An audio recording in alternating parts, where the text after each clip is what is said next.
RogueCon 23. That's right. It is here. It's not back. It's here. It's the first one. Join the ultimate celebration of digital content with its creators, passionate fans, and industry experts.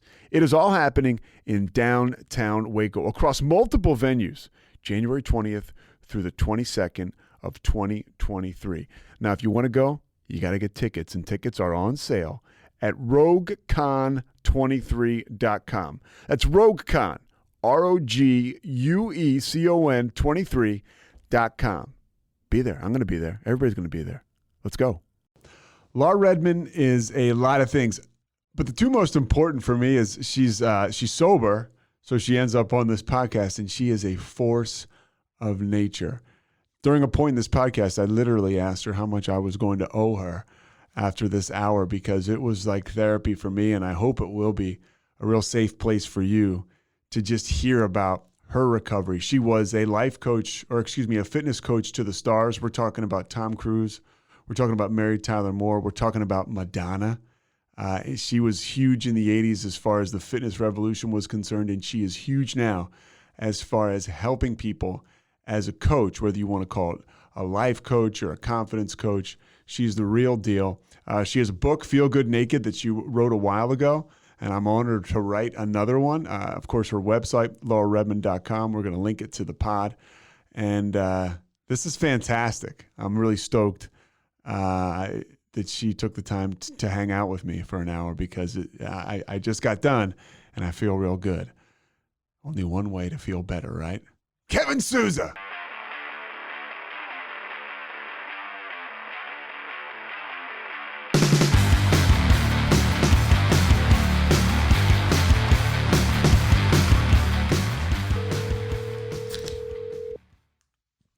Coke Zero, by the way.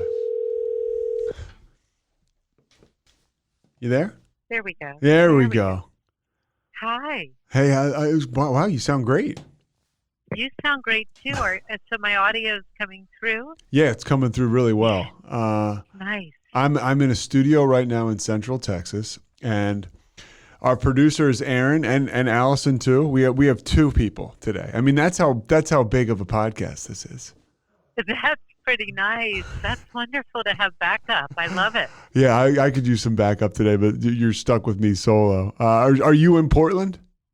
I'm in Portland, Oregon. Yeah, I love it out here, and I've been here for over 20 years now. What about you with Texas? I've been in Texas for 4 years. I live in Austin now. I'm working out of Waco, and it's awesome. I never thought, I'm from Philadelphia. I never thought that I would love it as much as I do, but I like Texas. It's all right. Did you go from Philly to Texas? I've been all over. I grew up in Philly. I went to school in Virginia. Lived in the Northeast and some cities there, and then found my way to, I guess, fell into rehab, and then kind of got restarted, and have been moving and grooving ever since. Yay, that's so awesome. You've been sober for, I guess, we have a mutual friend in Jill, and you've been sober around 4 years, she tells me? 2017, August 22nd. Okay, August 22nd, 2017, but you were, for the better portion of your life, you were uplifting people physically, emotionally, and mentally. Yes, and that was probably the greatest shame piece for me, was being conscious of what my work was and then what my private life included with alcohol. So there was a really powerful connection that I made once I stopped drinking around the fact that shame is part of life, and if you can learn to live and understand shame, you have a doorway out. And so it was a very strong connection for me to recognize the struggle I was in with no one's awareness at all that was my exact struggle. I hit it well. Yeah, you have, obviously, because you had a lot of success. Before I get into you and your backstory, when you say understanding shame, what do you mean by that? What I mean by that is that shame is when you feel bad about who you are. And my alcoholism was hidden because I was terrified to face what other people would think of me in that paradigm of alcoholism. It gave me great pain to imagine people seeing me as an alcoholic, because it would make me less likable. The shame was my own hatred towards self around imagining how others would perceive me. So it's a big topic, shame, and I think it has many layers, but I'm most comfortable now talking about all those layers. And honestly, I think it's mostly about feeling bad about who you are and then imagining if others saw you the same way. And how do you take that and flip it and almost make it empowering? Because we're all humans doing this human incarnation, and shame is part of that. And I've learned to welcome all of the feelings, all of the emotions. And shame gets to have a seat at my table when she needs my love. And when I give love to a shameful feeling or thought, it immediately gives me self-compassion. And then I'm in a better situation to help others as well as myself. So it's turning it from a hatred paradigm to a loving paradigm. And that's been one of the greatest, most liberating, freeing aspects of my healing.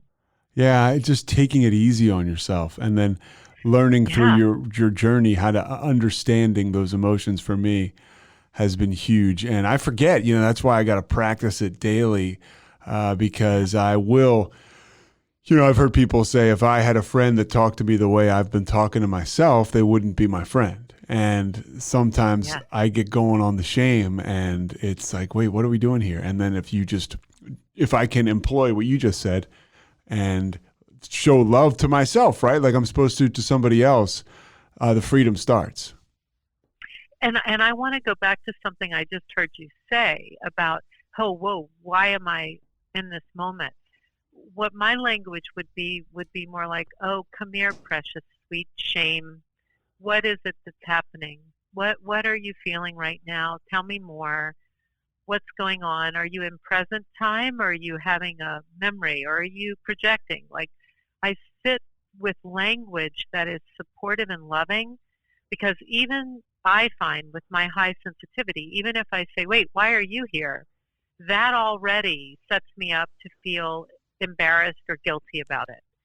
But if I say, come here, sweetie, and I'll put both my hands on my heart, which is a physical, somatic way to hold myself just lovingly in this experience of the feeling, that has served me so beautifully, because the language we speak to ourselves is usually, often, the most critical, mean, non-supportive language. So I will catch myself on the smallest little ways of not being supportive to self, but being critical, judgmental, or unkind. And that means every word matters. Wow, Laura, how much am I going to owe you after this? This is pretty good. This is really good stuff. I want to start back with you. When did you, because I want to get into your journey and your sobriety. When did you have your first drink, or when do you remember alcohol really having a positive effect? But that's what happened with me, right? When did you feel like, oh gosh, where has this been? Yeah. Oh, great question. I grew up in New Orleans, Louisiana, and if you've ever been there, you understand that it's a very, very big drinking culture. Yeah. The party is 24/7, and it's not about when you drink, it's that you drink all the time. There's a joke in New Orleans that there's alcohol in a baby bottle, because it calms the baby down, like Dramamine. So I grew up in a culture that was just, alcohol was part of living every day. And I was surrounded by it without any idea that it was odd or different or something that actually was not a great substance or a behavioral alteration. And so my first time I could feel the effects of ethanol in my body would have been around the age of 12. And what I remember was it gave me such relief. I felt like I could just exist with no worries, no stress, no problems. I can see myself sitting in this bar in the French Quarter with my older sister and her boyfriend, and they had kind of snuck me in because in New Orleans it's really easy to get into any bar, no matter your age. And they gave me a sip of the frozen daiquiri, and I think that was one of those moments where I left my brain and body, and it was so elating. It just felt like the first time I probably had felt relief in my life, and I loved it. What was your home life like? Your family?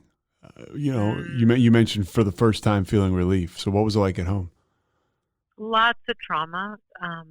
My beloved mother was married to my father, and they were young, and they were big drinkers. And he left our home when I was 8, and she started to get really ill when I was 12, and she died when I was just 16. And so I was sort of one of these children that didn't have any direction emotionally, no base for those feelings that we just mentioned that aren't so pleasant. Everything was a party. Everything was a celebration. There was no place to land if you were struggling or having issues. And I grew up with 2 older sisters. And my understanding now of who I am is a highly sensitive child, a highly sensitive adult. Highly sensitive people really need the support to go through emotions, and I had none of that. So between my father leaving and my mother getting ill for 5 years before dying, it was a very traumatic time. And I had an abusive stepfather who my mother married, and I was the only one that he abused, and it was mentally abusive. It was not physical abuse, but it was deep mental abuse in my developmental years. So I was surrounded by trauma, and alcohol was the only place I knew that I could just escape that trauma for however long the effect lasted in my brain. So that would be why I know now that childhood just promoted this whole alcoholism that developed very slowly. I've seen some of your work before, as you were coming up, and recently, on TV in Portland, and you've got a magnetic persona. When you were a kid, were people looking at you? Would they say, "Hey, Laure's a lot of fun. She's happy," or would they, or did you come off as somebody who was dealing with trauma? Such a good question, Pete. I knew how to make all the adults happy. And so you could call it the ultimate codependency. So if I was a performatory, extroverted, joyful human, everybody was pleased. So I really knew that that was one of my superpowers, was to be there for others in a way that was joyful and happy and dynamic. But truly, I'm an introvert. I'm an introvert extrovert. So I knew how to make other people happy. And that was how I became so aware in the sensitivity I described with what to do to make the situation better. And I know it was really a doorway into being of service to others in a much more meaningful way. But it was also a departure from my needs to make another person happy, and to be the positive, the optimist, the entertainer, the performer. And so I started young, and I loved what it did to people when I was that personality of joy and optimism. But I was denying all that introverted complexity that was in the emotional realm. What kind of person did you identify? What kind of person were you as far as being a young adult? Were you into acting? Were you into sports? Obviously, you were into fitness, but how did you identify? Well, the fitness came from watching my mother lose her ability to walk. At the end of her life, she was paralyzed by the radiation that they used for her cancer. And I was a very chubby child. I was a child that was always told she was ugly up against my female counterparts that were very classically beautiful. I had more of the Irish genes with the freckles, the red hair, the chubby body. And once my mother's legs didn't work, I realized I had two legs that did work. And that meant that I needed to use them. So I just very slowly started to jog. And this would have been 1978 when jogging was very new in the culture. Yeah. And I was in a boarding school with a roommate that jogged. So what happened when I started jogging, even though it was a quarter of a mile at most, was I noticed my brain felt better. It was the dopamine effect, but I didn't understand it really. I just knew, oh, I actually feel much more up than I felt when I started. And then I just became really pulled to this idea of running. So I became a runner with this feeling of my body changing, my brain chemistry changing. And then when I arrived at Chapel Hill, where I went to school, I came upon an exercise studio. This was, again, 1980, so this was not something that we saw much of in the culture yet. It was the Jane Fonda just starting kind of movement. Yeah. And I put myself in a class. Lawrence Taylor was to my right, and I was like, you know what? I really like this. There's music, and I'm a dancer, and I felt my dance come through in that very moment. And it just was like, oh, this is my fit. And I just started doing this class at the studio off campus. And the owner finally said, I want you to work here. You are so incredible. I can't believe it. So I started working in fitness while getting my degree, and then created an entire career out of it in New York City. A couple of things on what you just said. One, I don't know if it's the addict gene. I experienced the same exact thing you did at maybe a couple years older. I was a football player who couldn't play football because of health stuff. And I was big. And my brother Michael had gone to California. He had the same build, and he'd lost weight just running and lifting. So the summer going into my senior year in college, I literally jogged a quarter mile around the block. And I felt better. Like I was like, wow, I feel good. And that summer I got up to 3-4 miles a day, and I was addicted to how it made me feel. I liked the way it was making me look, and I was off. And I've been running ever since, and mixed in with lifting. People will probably say I could lift more than I run, because I like running so much. I do it so often.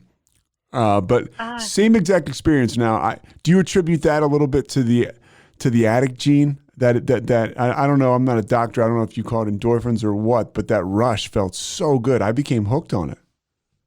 Oh, I love knowing that about you and my sharing that. That feels so helpful to hear, because that dopamine is what it is. It's like when you move your body, you get the dopamine that is what feels so good in the brain, while the body, as you say, is really becoming much more embodied, which means just more aligned with the form it's meant to be. And by the time, it's a win-win. Yeah, it is a win-win. And by the time I was a senior in college, I was a pro at drinking, and that running could help me, would reset for me. It was almost as good as doing like speed, not quite, but like it would reset my brain, and I would be ready to go for the rest of the day and somehow feel clean. What was LT like? Oh, LT. My memory of LT to this day is doing a squat next to him, pardon me, and his thighs. So his thighs were big, and he would wear these shorts to class that were short. And when you think of the quadricep, it's a quadricep because it's 4 parts. But when this man went into a squat, his 4-part quadricep would quiver and shake, and he would hold the squat like, super intense. And I would turn my head and go, oh my God, look at those legs. And they were just shaking.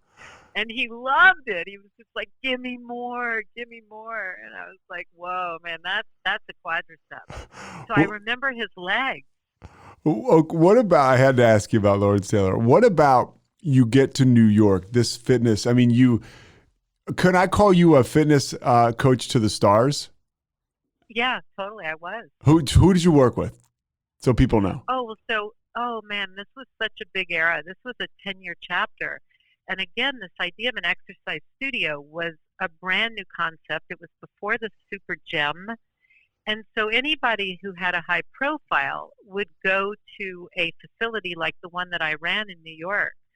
And because there just weren't there weren't that many, right? And you've got one that's kind of viewed as high profile, so people are coming. Yeah, and the studio I worked, the owner was from LA. Body Design by Gilda was the name of it, and people knew her through the LA world. So slowly coming through my door would be the top models and actors of the time, which included Tom Cruise, Andy McDowell, Mary Tyler Moore, who became a dear friend of mine, and we actually worked together. Yes, you did a fitness video with her, right? I did, yeah. So we had so many high-profile people, and the biggest one for me was Madonna, because I had such a thing going on with her music at the same time she was in my studio. And Tom Cruise came because he was dating Rebecca De Mornay. It was mostly females, but she dragged him in when they were filming Risky Business. Yeah, I didn't know they had a thing. Yeah, they were co-stars. Wow. Yeah, and Helen Hunt. This is before a lot of these people really made it. Kira Sedgwick, Mary Stuart Masterson. And the craziest thing is the two women that worked for me that became super huge was Connie Britton and Annabella Sciorra. So because I was hiring a lot of actors that needed work because they weren't getting jobs, a lot of these actors would say, let me learn how to teach some fitness. And I would bring them in and give them a part-time gig. So I just am so happy for Connie Britton, seeing the work she's produced since that era. But we were a high-end celebrity hub, and they were safe there. What's it like for you outside of this now? Because your identity is you're this, wellness coach or fitness coach to the stars, and then where's the drinking at or the drugs? What's going on outside? Because you're in New York in the early to mid 80s, right? We're talking about that period right now. The city is bouncing back from all that crap with the bankruptcy and all that stuff, or almost going bankrupt, and now you're thriving. What is that like, and where are you in the mix of this whole thing? Well, see, I related to what you said about the running the day after to kind of, in your own mind, equate a balance with all the drinking the night before. And so my heavy drinking began at Chapel Hill with a lot of the lacrosse players who I hung out with. There was this idea of, drink or die. And so we would just drink until we were practically all dead because we were so loaded. But I'd get up the next day and go run. So by the time I got to New York, I was so immersed in my field of work that it wasn't like I drank a lot every night. But when I did drink, I would go so far away from moderation. It would be like 3 to 4 margaritas with a shot of tequila. And my body was just a rock solid, I was like a racehorse. I could do it all. I could drink, I could work out, I could dance, I could run a business. And I was really not aware of the quantity that I could take, that I could drink most men under the table. So I was able to tolerate high alcohol and perform beautifully the next day. It never was slowing my life down at that point. Did you have any consequences when you were in New York? Anything that you were like, whoa? Oh, that's a great question. Not that I could actually remember right now to note, but as I've gone through making amends, anytime I have felt like, oh boy, was that a result of my drinking during that period, I will contact that person to check in about it, because I really didn't take accountability at all during that time. And I don't remember feeling like there was any sort of a rock bottom warning. But I can see that it was slowly giving me this deep departure from my best self. Just I wasn't conscious of it then. It's interesting, and I quote myself. You're in New Orleans, which is like, and I'm guessing, Irish Catholic? I grew up in a Episcopalian home. All right.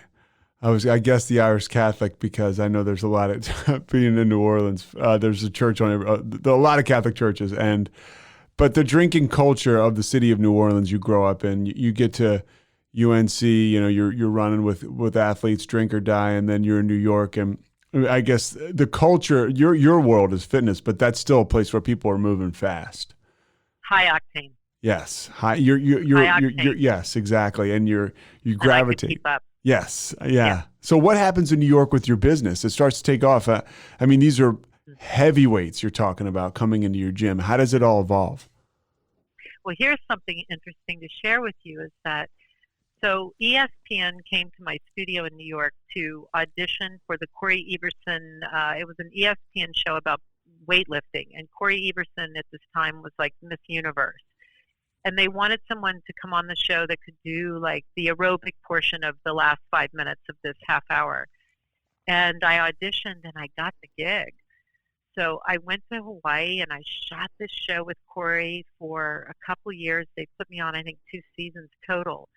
But I really became enamored with doing TV work. I loved it. And it felt like such a great way to reach many people at one time.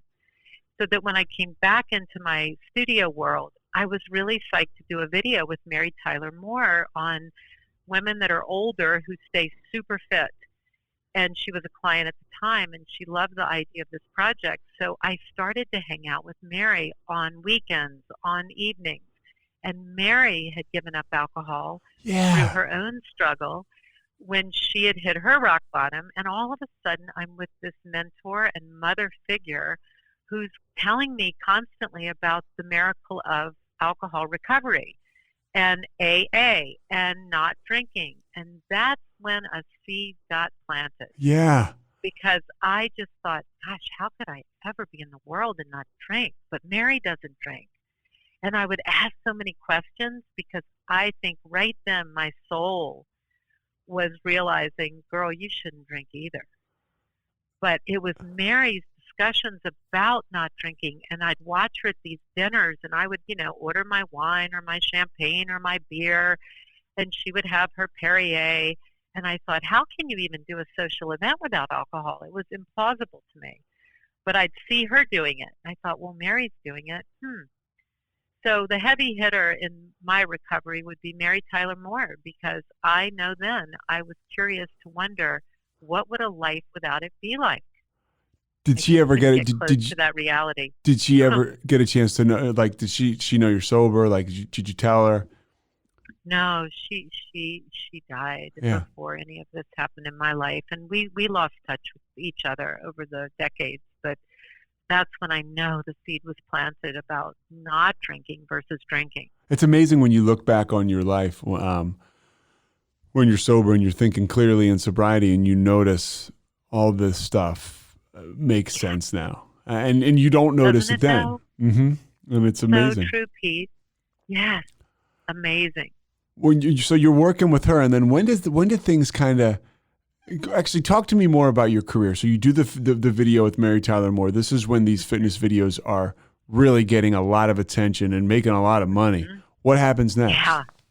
Oh man, so we premiered on QVC, the Film Shopping Channel, and when we premiered the videos on QVC, I was so blessed because there was a producer for this company in Utah who saw my performance on QVC, and they contacted me and asked me if I would be interested to audition for an infomercial for this machine called the Cardio Glide. And I was open and curious, and they said, we're going to fly you to LA to audition for this. And I thought, okay, I got the gig. And the Cardio Glide was a huge machine at that moment. It was competing with the Health Rider. And the Health Rider was about a $500 price point, and they came out with the Cardio Glide at $200. And man, did I shine selling this thing. I loved selling it. I loved being on it. At this point, I'm getting too busy to keep the studio open, and the super gym is now opening. So these little boutique franchise studios were going away. And at the same time, my QVC life took off. So the timing is right. The timing was awesome. And the company that hired me is Icon Health and Fitness out in Utah. And they put me on a contract. And I started selling so many cool pieces of equipment for fitness and well-being on QVC. And that was really the next chapter of my public profile getting much more public. At the same time, I was really excited to write this book based on everything that I had learned in the studio years, the book being Feel Good Naked, the title. And the book sold to a big deal person in Dallas who wanted to get it published, and she took it on. And the book got published, and now people really wanted to work with me privately, and I did so much public speaking at that point. And that is what led to the next layer of being with individuals and helping them become more fully realized. RogueCon 23. That's right. It is here.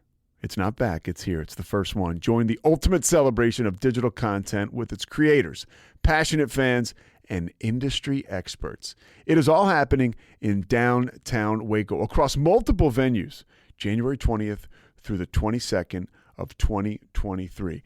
Now, if you want to go, you got to get tickets, and tickets are on sale at RogueCon23.com. That's RogueCon, RogueCon 23.com. Be there. I'm going to be there. Everybody's going to be there. Let's go.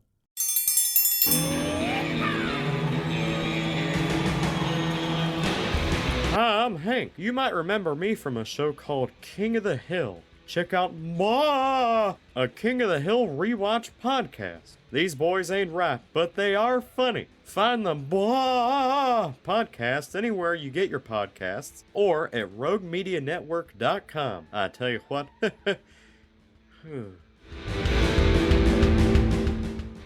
And so by the way, you can still get the book on Amazon when you do research on down to like I think it's $1. Hey, it's you can tell it had a lot of success. It's the first thing that comes up about you, and it's all over the place.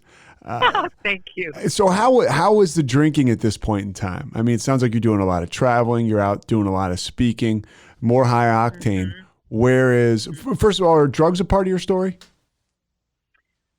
No, it was the drinking that was really my deepest clutch.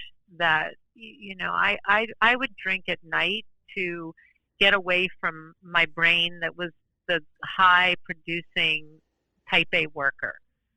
So I was falling in love with my then husband, and he and I would often just open a bottle of wine as if that was just what everybody did. And I really started to drink more and more and more once I moved out to the West Coast, and he was on the West Coast with 2 small children. So there was not an option to live in New York where I was based. And so I moved out to Portland, Oregon, and we were becoming, nightly drinkers. And now I can see looking backwards, this was when the alcoholic lifestyle started to really happen, but I was not thinking it was an issue. Talk to me about that lifestyle. Bottle of wine every night, sometimes 2 bottles. And it was daily, every night, open the wine. Everything was about, let's have champagne, let's have wine, let's have beer, let's go out for margaritas. It was the way we celebrated and played and took time together at the end of long work days. But it was daily. Was it affecting like how your work? Yeah, well, no, it never did, thankfully, because I felt so devoted to my work always. But what it was affecting was my hormones and my brain and my body. I would wake up, this would be like 40s. I'm in my 40s at this point, and I realize in the morning, the girl that never had a hangover does not feel so great. And I would kind of not look at that. I didn't want to see that. I would deny it. Well, because you're type A and you're driven and you're successful. It's very hard to admit this chink in your armor. You just gotta play through it. Yep, you know it well as a football player. You play through it. So we kept drinking, and he was a larger person than I am. I'm 5'5", 135 pounds, and he was a bigger man. So I kept up with him. Like I said, I could drink any man under the table. So I was drinking the kind of quantities he was drinking and not thinking anything of it until it really started to have a negative effect on me. How does the negative effect play out? What are some of the things that you remember or that were major issues? Depression, anxiety, um, really reactive to most things in a bad way, high reactivity, anger. Started noticing like I'm really pissed off a lot. Um, and I was seeing that my emotions were going all towards that reactive emotional realm more often than not. And I would wake up and feel so dark and blue and shameful. This is when the shame began, was in those kind of mid to late 40s, where I thought, what am I doing? I'm drinking so much every night and I don't feel good and I can't stop. Okay, I'll just go work out. Go work out. That's the remedy, because it kind of clears you up. And for me, at least, it kind of, I don't know, it took the monkey off my back. Thank you. Yeah. A question I have for you: how hard is it for somebody that's so functional and successful to get sober? I think it's the hardest profile. Because for me, I had no other choice. I asked the question because I have no clue what the answer is. I really bottomed out, and I'm curious as high functioning as you were, what was it like to get sober? Oh, so hard. Hardest thing I've ever done, best thing I've ever done. But it was rough. I really, really struggled. I think I struggled in my mind every day for 10 years before I stopped. And I really didn't stop thinking I could stick with it. I stopped for 90 days, and I white-knuckled so deeply through those 90 days. And I stopped because at this point my marriage had ended.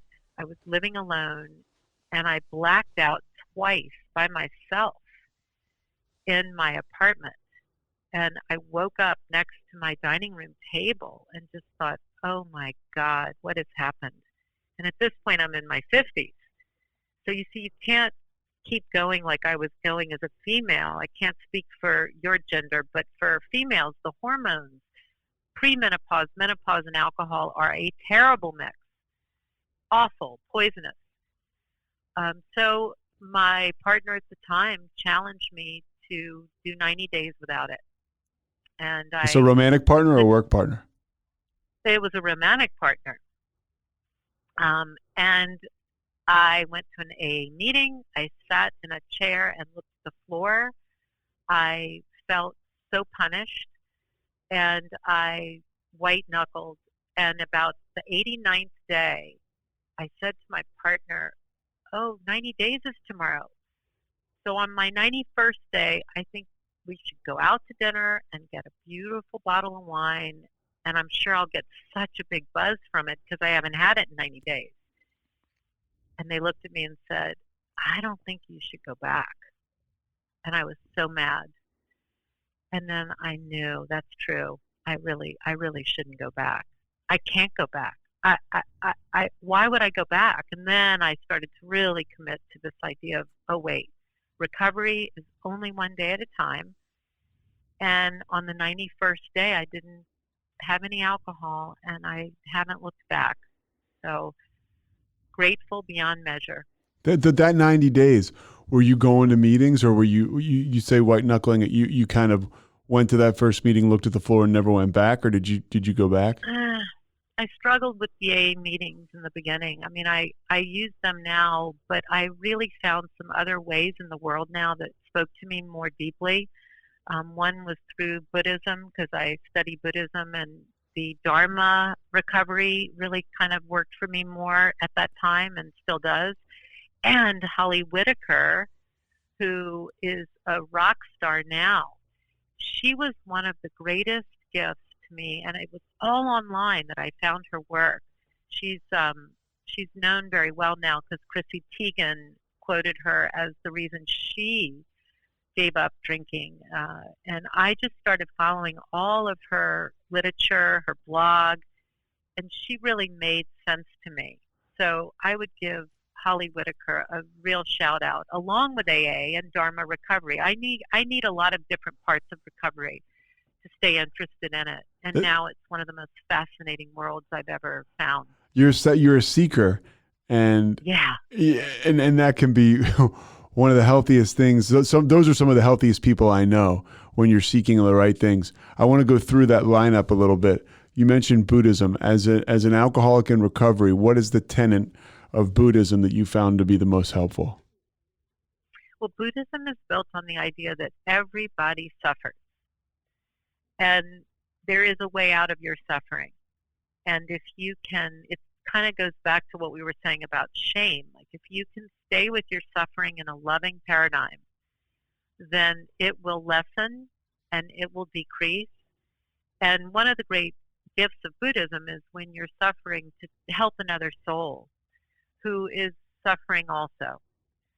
So I loved the idea of the Sangha, which is the community, but the idea that everybody suffers really holds me in a very grounded way, because so much of suffering can be hidden or shameful or guilt-ridden. And in Buddhism, it's like, no, everybody suffers. It's just, how do you want to manage your suffering?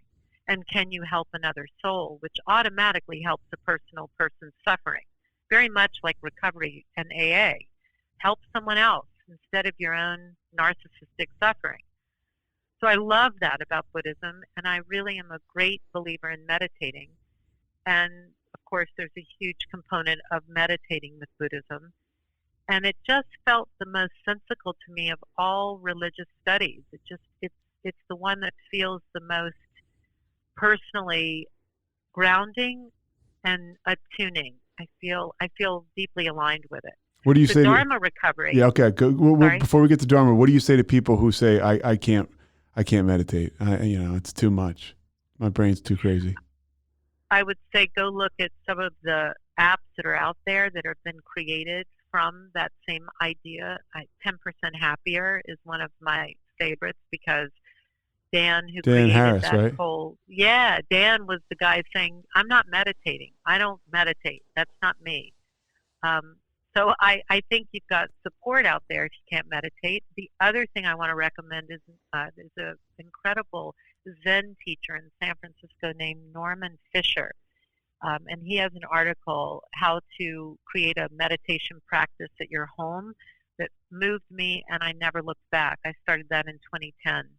So you've got resources out there. If you don't think you can meditate, try it with guided meditation. You're not just sitting there contemplating your brain. There are so many ways to meditate, and I would say it is one of the great anchors in life. Yeah, it's how I've gotten so far away from it, but I used to do a 4-minute guided every morning, and it's just a matter of starting and stopping. I have to get back to it. On to Dharma. What, as an alcoholic in recovery, what have you gotten from that's helped you the most? I love my Sangha. I have a recovery Sangha. We meet the last 2 years with this crazy pandemic. We started to thankfully meet on Zoom. And what I love about this Dharma recovery work is you take a little meditation as a group, whether you're in person or virtually.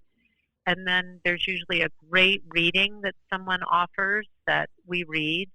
And then when you share, it's the most non-judgmental I've ever felt in a recovery meeting.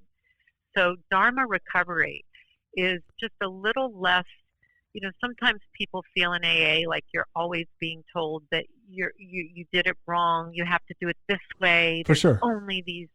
But in Dharma recovery, it's more forgiving, I think. And it's more about how the Buddha works the steps kind of idea than it is only these 12 steps, even though Dharma recovery includes steps. But the steps are designed in a more Buddhist mindset, not so much the AA mindset. I like both. Yeah, it sounds pretty cool. How do you find it? Oh, online. Just you can do Dharma recovery. And there's Zoom meetings and stuff? Oh, yeah. They're meetings all the time, everywhere. It's got such a large offering. And I recommend it to anyone who wants another way through that is not just AA, but maybe in addition to or instead of. Dharma recovery, which is DHARMA. Okay, so Holly, what's her last name? Oh, Holly Whitaker. So yeah, what are Whit- some of the big things about her that have helped you?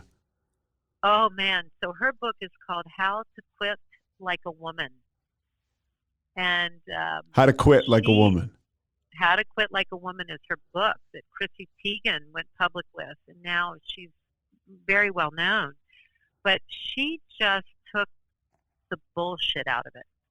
You know, she took it to like, this is hard as hell. This is not something that you're going to like, but you got to, you know, here's why I did it. She just shows herself so nakedly in the face of addiction. And she doesn't make it sound neat and easy and like, oh, just do this and you can get off the sauce. Yeah. She's honest. And I love her honesty. And that's the way you get well.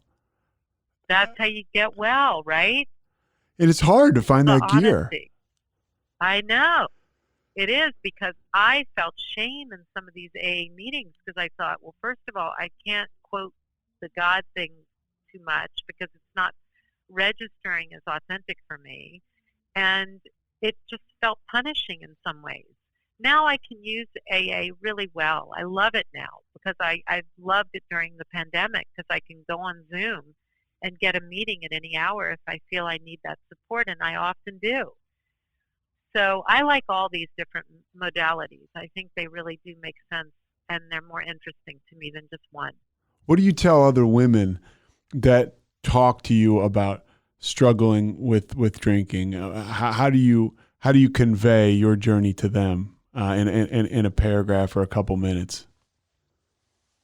Well, first of all, I say right away, I understand, and I'm with you on the path, and I'm holding your hand right now, and I know how painful this is and how scary it is to imagine a life without it. But I can tell you what my experiences have been, if that's helpful, and I can recommend to you sources that might be curiously of interest to you. And I do a very soft hold of their hand, not a rigorous one, but mostly I provide a safe place for them to tell me about what happens when they drink and why they're terrified they might have a problem. And I'm a safe place to come, and it's totally confidential, and I don't judge, and they know that. So it's been very powerful to help my clients, those that have admitted an issue with alcohol that they're afraid of.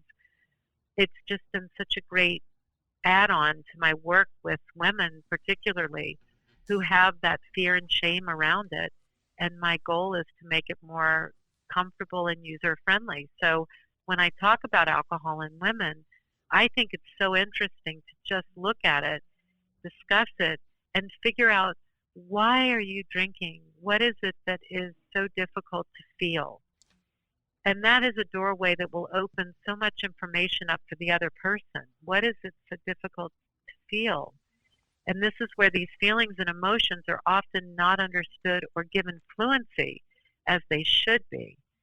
So that's how I help women at this time, and men. I have a few male clients who have opened up to me about their alcohol use as well. But because I understand so deeply, it makes for a much more fruitful environment to help another with no judgment. No judgment, I think, is the best way to break down walls with people. And I think for me, it was always easy because I really did go so far down the rabbit hole that how can I judge anybody? If I'm operating from a logical space, I'm a walking contradiction if I'm judging you. So for me, that's like been such a great way to connect with people.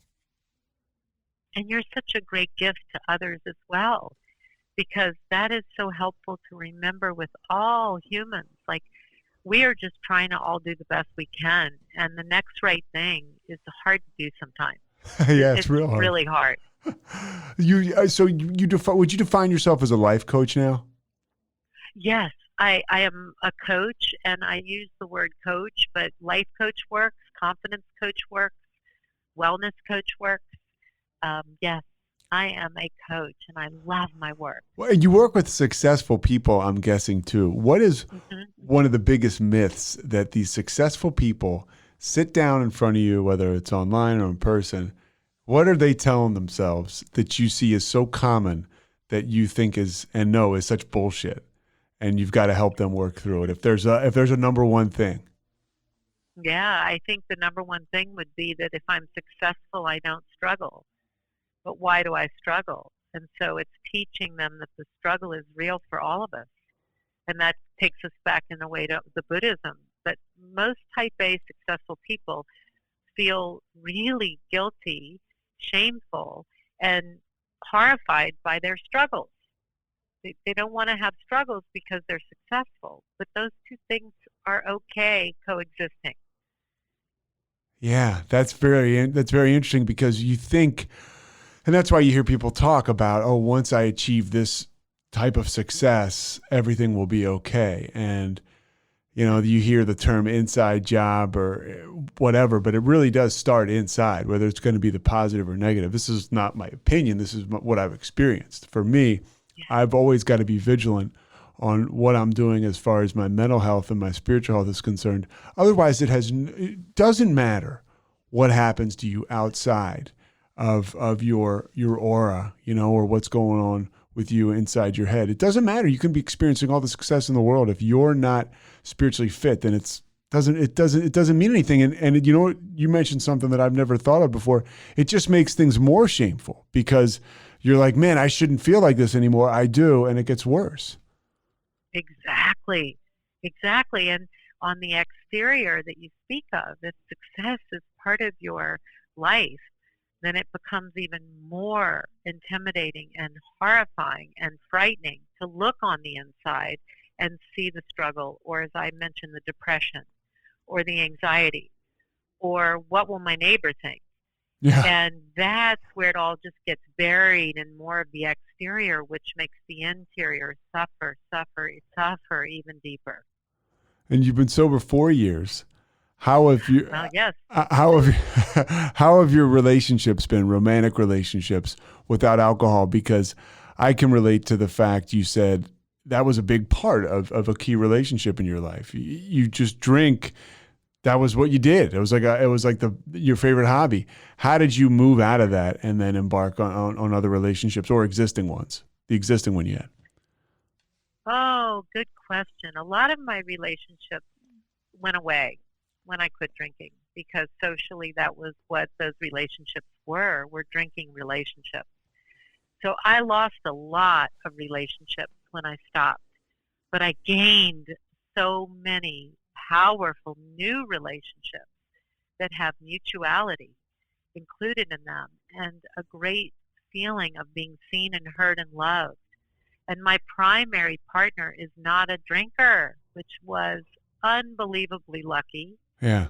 And then I would say, sexually speaking, I can't believe how great sex is. Because when I was drinking, I honestly don't know if I felt a lot of sexual experiences, because my body would be numb from the ethanol, the alcohol. Yeah, and it's the biggest lie. I don't know what I thought about my sex life before I got sober, but I know now it's healthy and it's good. I wasn't even there. I don't know about, you know, how I treated a partner or whatever. I just was like, it was all egotistical for me as a guy. It was like, you know, look, I did this, and I would tell myself it was good or something it wasn't. It's, you know, but that was a huge fear of mine. Sex without alcohol was, shit, it kept me drunk for a while. Relationships without alcohol. Yes. Same. In fact, the one of the first books that really moved me into a new way of thinking is called Living Sober. And there's a whole chapter about sex without it, because that is really overwhelming at first. But when you think about how much alcohol numbs you out, sex and pleasure are about feeling those sensitive places in your body. So I didn't realize that I finally could experience sex for maybe the first time and enjoy the sensations that it's meant to create and provide, you know, because numbness wasn't there. But when you first start down that road without the alcohol, it's a big adjustment. It is. I was just thinking, because I thought to myself, when I first started, to get physical romantically after I got sober, I was like, am I always going to be like in my head? Like when I'm with a partner intimately, like for the rest of my, and finally, like all the other shit you do when you're not drinking, you stop thinking about it so much, right? I mean, you just like, it's all about reps and you're just like, okay, now I'm actually here. I'm present and in the moment. And I did think early on, sexually after, when I was sober, I was like, I guess this is how it is. I'm just always going to be overthinking stuff. And that's not how, it's just not how it works. And there is that period where it's like, oh, I can't do this. This is just too hard. And then I became so aware that, wait, I get to do this and feel it. And I get to do this because I want to do this. And all of those things just really go hand in hand with zero alcohol because you feel your body, you feel your pleasure. And you also can feel when you don't want to be sexual. And I think as a female who drank so much, it was never an option to say no. And now it's so wonderful to say no. You have the power of choice. Yes. Yeah, which I didn't really have before. At least, I didn't feel like I did. Exactly. You and I share that so much because I think the sexual world that opens up when you stop drinking is the most exciting experience I've ever known sexually. And I never knew that those two things were so linked. Yet, obviously they are, and it would make sense that they are. But my body never realized, wait, if I don't drink, it's going to make me even more appreciative of sexual pleasure. What do you think about writing another book? I do, Pete. I hope to. I really hope to. I just can't think about it or I'll get too anxious. It'll come through me. Just like my first one came through. It came through me just so clearly. This next book, if I do write it, will also I trust it'll come through. What was it like to write that first book? It was hard. Yeah. It was beautiful challenges, though, to write, because I was an English major at Chapel Hill. And then I sold my book, and I then had to write it. So I was just so proud that I did that and that I pulled that off, and then got great publicity for it through Oprah's magazine. And it's one of those proud things, I feel really proud of it. Yeah, and even still today, it still resonates with people. I read the prologue or the summary, and it's basically like how do you become that person that basically walks with confidence, that has that inner confidence. What do you? I'm jumping around here, but how freeing was it when you got sober? Because you're talking about all this authentic stuff, and I said earlier you're uplifting to people. But then you're drinking and you have that shame. How freeing was it to sit in front of your first client and be sober and be sharing these real, authentic emotions about getting well?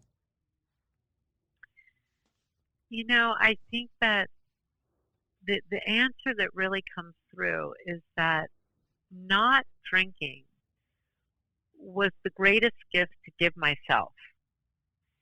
And once I could really understand that and feel that, everything I did, from work to pleasure, enhanced my authenticity in it because I was in a better relationship with myself. So anytime you enhance the relationship with yourself, it will benefit everything you do. And so my work has always been the strongest thing that I give to the world. But when I feel better in my skin, my work is even more precious and it is even more sacred. And so no matter what I did after I stopped drinking, I felt so much better about myself. And that was the game changer. And you're more helpful to other people, even though you operated at a very high level before, clearly, from what we've discussed today. You still... you operated at an even higher level and you're able to help people. I talked to somebody today. I was like, wow, you were so, then this person is like living in the sunlight of the spirit right now. I said, when you're living like this, you're able to help me more. It was a buddy of mine. I'm like, it's the sunlight of the spirit goes through you and you can shine it on other people. There is no doubt that that is the greatest service in not drinking, is to be there for others. And we all hold each other's hands. And as a selfish alcoholic, we walk the path. Yeah, and as a selfish alcoholic, I do a lot of the recovery shit because it makes me feel good. Exactly. And then I'm able to share it with other people and hopefully make a difference. A couple more things before I let you go.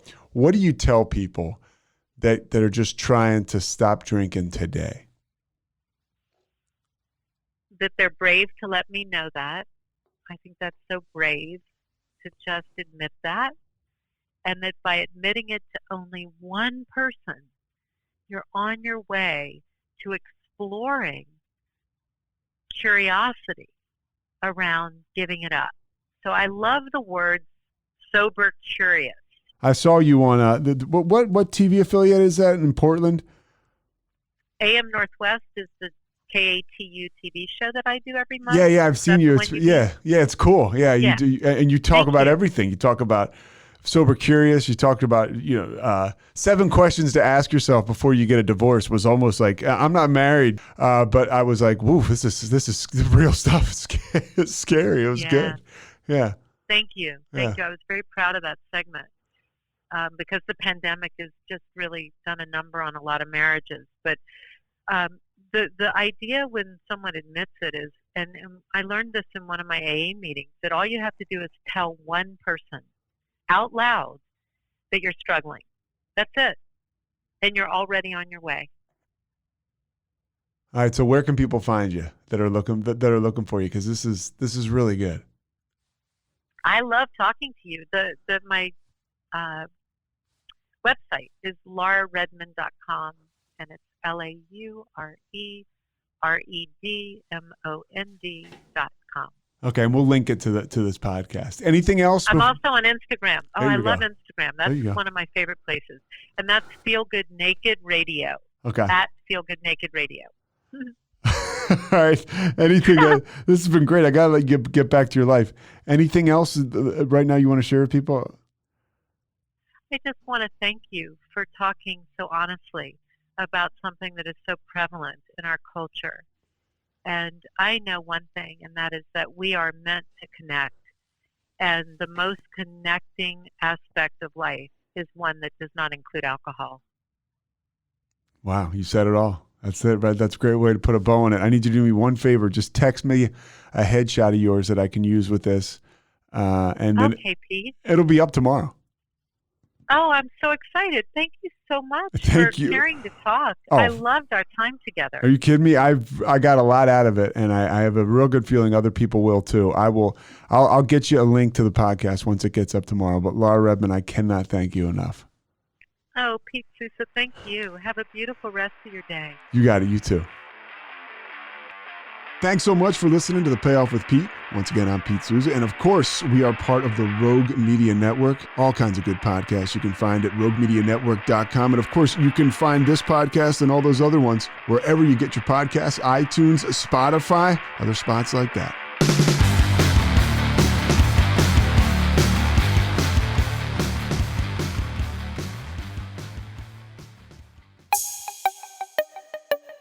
This has been a Rogue Media podcast.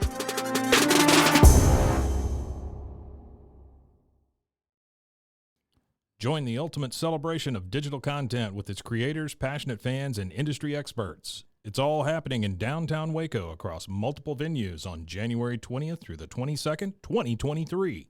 Tickets are on sale now at roguecon23.com.